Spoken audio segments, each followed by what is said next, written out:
The city of Reno is discussing the possibility of buying a piece of property that could be used to house 30 chronically homeless people. Let's show you where. The 1.6-acre lot is just south of North McCarran Boulevard. Paul Nelson shows us more.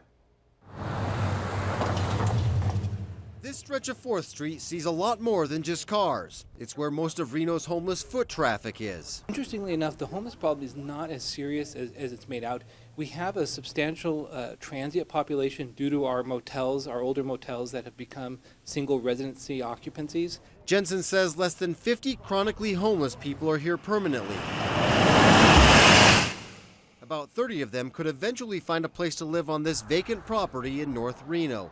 The Housing First model provides housing quickly, then provides support services as needed. These are folks who either through choices in life or through genetics have issues and cannot live on their own. It may be from substance abuse history. It may just simply be that they were born that way. The $350,000 parcel would be paid for with the Community Development Block Grant. Then an organization that specializes in this field would come in to build, operate, and maintain the facility.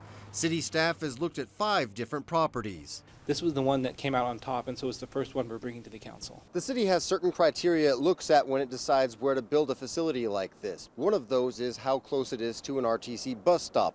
As it turns out, this one is less than half a mile from the property. It's a residential neighborhood, but it's in proximity to 2 transit lines. It's within the McCarran ring so that service providers can get easy access to it. Jensen says the facility would cost the city less than it's currently paying, but that costs are too high for the private sector to take on. Individuals who live here do not make sufficient income to pay a market rate, and they do not make sufficient income to pay for the services that they need. Covering the story, Paul Nelson, Channel 2 News. And if the land is purchased, there's no timeline for construction and operation. The plan will be discussed at tomorrow's city council meeting. Well,